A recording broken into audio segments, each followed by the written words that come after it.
Hey guys, my name is Donish Ali, and this is the first video I'm going to be putting on YouTube today. Um, I am a Yu-Gi-Oh player, and therefore I am going to do a little deck profile, I guess, on the way I run Alive Heroes. This deck isn't complete quite yet, but it's definitely getting there. I'm missing maybe 2-3 cards max. So yeah, without further ado, let's begin. Alright, so here's the first card that you should run in any hero deck. That would be Elemental Hero Stratos, right? That's your searcher, that's how you get your Bubblemans or your alias if you're out of Bubbleman, which generally shouldn't or doesn't happen unless the game's gone weirdly, but you know, whatever. Here are the next 3 cards. That'll be a 3 Bubbleman. Right, you see that? 3 shiny Bubbleman. That's pretty sweet, right? Yeah, you know, that's when you have no hand, you can drop them on the field, so you drop your hand in the back row and then you drop that guy and bam, free monster. And then I have 3 Elemental Hero Neos Alias. Now, I do know most people generally only run 2 in a live hero, but I really do like 3, and you'll see why, because of this next card. That is Noble Knight Gawain. Right, his effect is when you have a normal light monster on the field, you can special summon him in defense.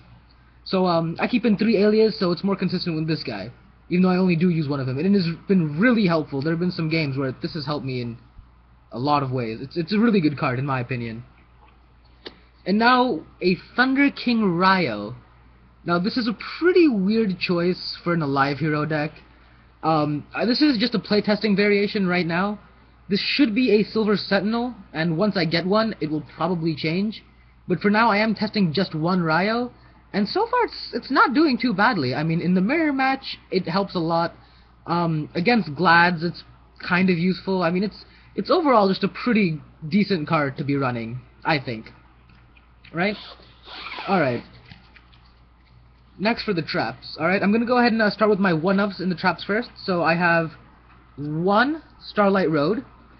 And the reason I use 1 Starlight Road is because I feel 2 can get kind of cloggy.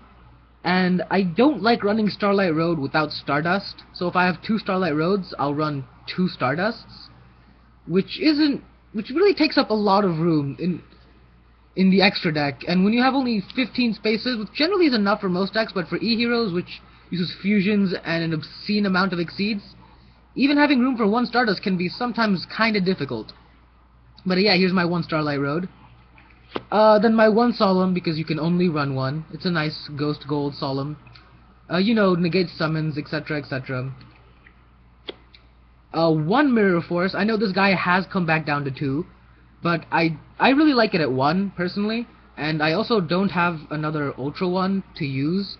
And I really hate it when one of my cards is of 1 rarity, and the other card in the deck is of a different rarity. And since it's working fine at 1, I'm going to just go ahead and keep in 1 Ultra Rare for now.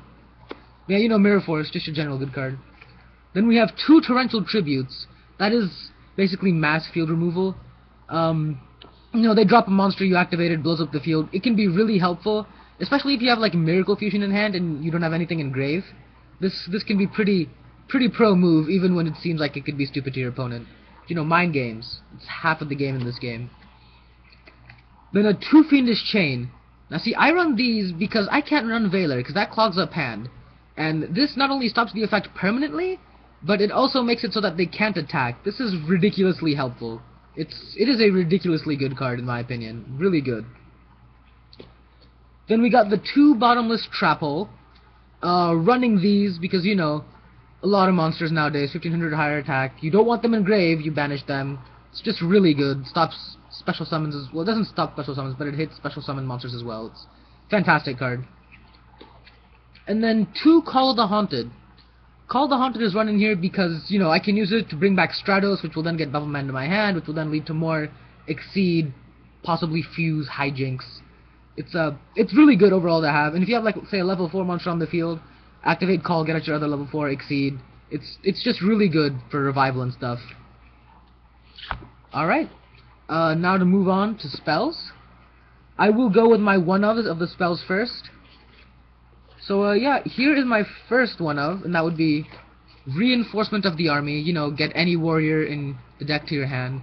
And the only non-warrior monster I'm running currently would be the Thunder King, which I think Silver Sentinel is also a warrior type, so that problem is solved once that happens. But you generally don't want to use Rhoda to get Sentinel, just because, you know, that's more of a surprise element card. So if you use Rhoda to get Sentinel and then you set Sentinel, I mean, they'll pretty much see that coming, so, you know, problem. My next one of is Book of Moon.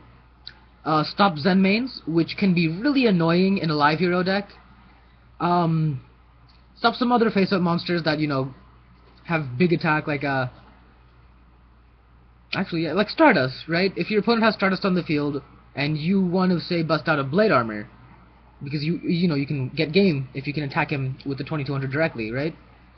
So, you drop the Book of Moon on it, then you get out Blade Armor, and then, you know, you attack twice. You know, good stuff. This Book of Moon's a really pro card. Then we have Monster Reborn. You know, Monster Reborn is there to revive your Stratos or any other monster you might want. If you happen to be playing 6 Ams and you got their Shia in the grave, bust out this, get back the Shia, and, you know, pro moves. I bring up that example because a teammate of mine runs 6 Ams, and I do that a lot to him. Then we have Super Poly. I do only use one of these because I'm generally playing without a hand, and I think most Alive Hero decks work that way. So it is a really good card to have in tricky situations because I can manipulate it at certain times to where I do have at least one card in hand. But at 2 it does get kind of cloggy. Though I do have 2 more in sideboard because against, you know, the hero matchup I can just use both my opponent's monsters, so I don't really have to even drop any of mine. It's pretty sweet. So yeah, there's that. Then One Heavy Storm. I do use this because, you know, generally a lot of my opponents, they play more than one face down card, and that is kind of intimidating, you know. And even though I'm running like MSTs and stuff, blind MSTing can be sometimes a problem if you can only get rid of one, because then you know, oh man, which choice should I make? Heavy Storm gets rid of that. There is no choice. There is just playing the card. And my last one is actually Dark Hole. Now I know a lot of Alive Hero decks don't use this, but it's been working really well for me. I mean, if I don't have a monster on my field, I drop it, you know, wipes the field, then I can go for an OTK if I need to. If, you know, my opponent has a stronger monster than me and I have something useless on the field, say, like, just a random Bubble Man that was there from, for defense, you know, drop this, get Bubble Man to grave, and now I might have an appropriate target for Miracle Fusion, you know what I'm saying? So that could be also really helpful. Or if, you know, I have, like, an Exceed monster, like Utopia on the field, and he has, say he has BLS. I don't know why he wouldn't have removed the B. Let's pretend I'm playing a moron who has a BLS and didn't use its effect to remove Utopia. Drop the Dark Hole, get rid of my Utopia, get rid of his BLS, and now at this point, not only can I use Monster Reborn, should I have it, to bring back his BLS, I can use Miracle Fusion to fuse, you know, one of my materials, which I assume at least one of them will be an elemental hero, with Utopia or the other monster to get a fusion. So yeah, it is a really good card. Alright, now for my 2-ofs. We'll go ahead and start with the most important 2-of in this deck, or in my opinion, maybe not the most important, but definitely up there, and that would be, obviously, the 2 Hero Lives. Half your life points, get out a special summon an elemental hero monster. Really good card. A lot of people say they don't like the half life point cost, which I can definitely see, because there have been times where I open a Hero Lives and I drop it, and then I take 4,000 damage. So then, you know, I'm kind of playing a bit more carefully past that point, because, you know, 4,000 life points isn't exactly where you want to be turn 1, but whatever. Still a really good card, helps in tight situations, and is basically a centerpiece to the deck. I mean, that's why it's called a Hero Lives. Then, you know, we got the 2 E-Calls, which are used to, you know, search out Stratos, or if I have Stratos on field already, Bubble Man, or if those are both gone, then Aliases. If I happen to have Gawain in my hand, I'll search off Alias first, because that still, you know, gets me the Exceed Fusion. Exceed Fusion, that doesn't even make sense. The Exceed. So yeah. Then I have 2 Night Beam. I don't use 3, mainly because I don't have 3. But when testing on DN, it did get a little bit cloggy. The fact that he can't hit face-ups is kind of an issue every now and then. But it's not too big of a deal. And the fact that they can't chain is really useful, in my opinion. So yeah, using 2 of these guys, really good cards. Then I have 2 The Warrior Returning Alive. This is probably one of the best cards in the whole deck. I mean, if I have, say, Bubble Man in grave, and I have no card in hand, well, except for maybe, the Warrior Returning Alive, drop Warrior Returning Alive, get Bubble Man in hand, immediate special summon. If I have it normal that turn, and Stratos is in my grave, Warrior Returning Alive, Stratos, normal summon Stratos, get Bubble Man in hand, set hand, special summon Bubble Man. I mean, it's the amount of plays you can do just because you have these in your deck it's obscenely ridiculous. It's such a good card. And now for my 3-ofs. 3 MST, obviously. And this set of MST doesn't annoy me because one is Starfoil, one is Ultra, and one is Common. And every time I see it, it makes me cry a little on the inside. It's so annoying. I've been trying to get 3 Ghost Golds, but everybody loves those Ghost Golds. But yeah, MST is there for the reason MST is in any deck. Blow up face downs. Good stuff. And then I have the 3 Miracle Fusion. 2 of them are Ultra, 1 of them is Rare. That is also really annoying. I would definitely be willing to trade my Rare, which is apparently worth more, for an Ultra at any given time, should somebody offer, because the Ultra looks so smexy. But that's there because after I ditch my Exceed materials, just drop the Miracle Fusion, get out a monster. Pretty sick all around. Alright, and that is the main deck. Now I will go on to the extra deck. Alright, I'll go ahead and start off with my fusions first. So there's one, Elemental Hero, The Shining. The Shining is ridiculous for a million reasons. Because, the only way I'm going to fuse in this deck is Miracle Fusion, unless I'm playing an opponent that's using Fusion Gate, which really does the same thing, meaning my Elemental Heroes that I use to make the Shining, or any of the monsters I use to make Shining, are removed from play. And, when this guy is destroyed and sent to the grave, and you can take up to 2 of your banished Elemental Heroes and add them to your hand, and that's really good. He gains 300 for every banished Elemental Hero, so if you use Miracle Fusion with 2 Elemental Heroes to get him out, he's an automatic 3200. That runs over, like, Blue Eyes, because, everyone runs Blue Eyes. It runs over Darkness Metal. It runs over Dad. What's some other more prominent threats? It runs over Sheehan. I mean, even without the boost, I guess it runs over Sheehan. It runs over all of the other hero fusions, save for itself. I mean, it's just a really good card. This is your beat stick right here. This is a pro card. And then we have Elemental Hero, Absolute Zero. The reason for using this card is ridiculously obvious. I mean, 3 Bubble Man makes for easy fusion. But his effect is ridiculous. When he leaves the field, blow up your opponent's monsters. Yeah, that's pretty retarded. I mean, there have been times where I have this guy on field, and my opponent has like 4 monsters that are all in defense, just waiting to wall me, and then I'll get a Miracle Fusion, and I'll be like, alright, I'll fuse my Ab-Zero with, like, an Alias to get out the Shining, and then his whole field is blown up, and my Shining's at 32, and I go for a direct attack, which causes massive damage. You generally don't want to do that. Like, that is a kind of risky play, especially if your opponent has back row, but, there's so many ways to just utilize this card, and it really does scare a lot of people. It's so good. And then I have Elemental Hero, the Great Tornado. I think it's just Great Tornado, not the Great Tornado. You do run Blade Armor and Stratoses in the deck, and because of that, he can be made. And generally, if you get out Great Tornado at the right time, he can be a game ender, which makes him really good, but he only does have a put-and-play effect, which can be a little meh at times. But he is a solid card to run, and I do run one of him in main. And then Elemental Hero Gaia. You run Gem Knight Pearl, which is why this card is kind of usable. But Super Poly makes it so that, if you're playing some sort of against a machine deck, so like generally Machina Gadgets or Geargia is the new type now. If you're playing against one of those, Super Poly, one of their bigger monsters, like Gear Giganta X or Machina Fortress, bam, you get your Gaia. And then Escuridao. This guy is a lifesaver. This is the reason why heroes are going to be pretty huge. I mean, super poling away dark monsters is beyond ridiculous. Get rid of the Dad, the Red Ice Darkness Metal, any Inzector monster, because those are totally going to be played now. If they have an Escuridao on the field, get rid of theirs. Graphas, anything in Gravekeepers, any Malefic monster. I mean, this card, it's so good with Super Poly. It's ridiculous, really. And I do not run Nova Master in my main, but it is in my sideboard. The reason I don't run Nova Master in main is because I don't have any main. I don't main board any fire monsters, and there's a lot less fire monsters that are threatening in this meta. Like there's Dolka, there's Logia, and there's Zen mains. Those are the three things I can super poly. So I mean, Zen mains will be more commonplace now because you know, it came out in the tin. Dolka and Logia, excuse me, will both be pretty good.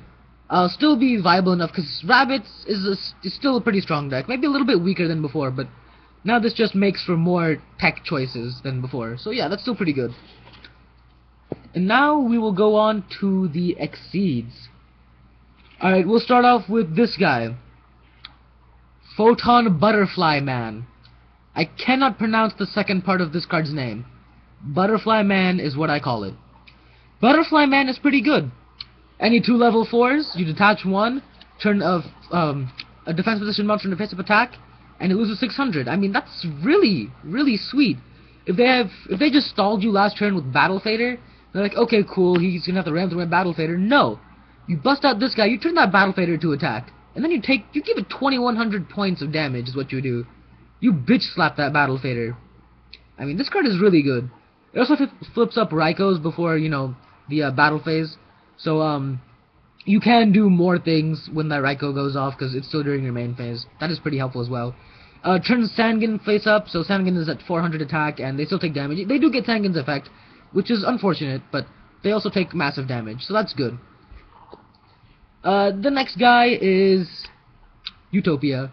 You know, it's pretty obvious why he's in here. He's a warrior, for one thing, just like Butterfly Man, actually. He's really good, but he's also easy bait for this guy, and that is Utopia Ray. This card is really a more desperate times call for desperate measures type card, because he's only really viable when you're at 1,000 life points, which can happen kind of quickly. I mean, if you go a hero lives, then they wipe your field, then you go a hero lives, and they wipe your field, then you set your Solemn Judgment, then they activate Monster Reborn, and then you activate Solemn Judgment. Now you're at 1,000 attack, so, I mean, 1,000 attack, you're at 1,000 life points, so then he becomes viable. But it is kind of hard to get down to 1,000 life points without being in a perilous position, to where you're being pushed for defense. But he is there to be, you know, there to help when that happens. So that's really good. And now I have my one Gem Knight Pearl. This is good bait, this is good, Miracle Fusion thing, material for freaking, what's its face? Gaia. And he also runs over a lot of stuff in the meta. He runs over Sheehan, he runs over Stardust, he runs over Utopia Ray, as long as the Utopia Ray's effect hasn't been used.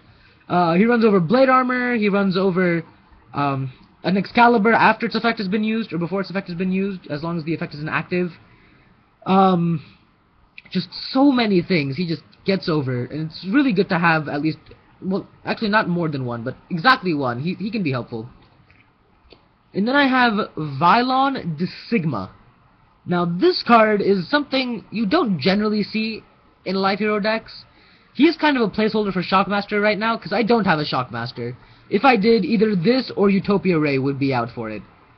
But after testing, I'd probably say Utopia Ray is more likely to be out, because the Sigma is busted. Like, every time I put it in play, it generally can clinch me the game. Like, it's so ridiculously good. Then you have your obligatory 2 Blade Armors, you know, for helping with the OTK. And the 2 Excaliburs, also for helping with the OTK. And, for some reason, I don't have a Stardust yet. I could have sworn I had one in my binder, but apparently I don't. So I am proxying for Stardust right now. This is my Stardust. You definitely want to run 1 Stardust if you're using 1 Starlight Road. I mean, you don't have to, but I do, and it's helpful, and it gets out my 2500 beater. It's great. So, yeah, that is my deck profile for Life Heroes. Let me know what you guys thought of this video, and the deck itself, and any suggestions or comments that you guys might have. Let me know. Thanks.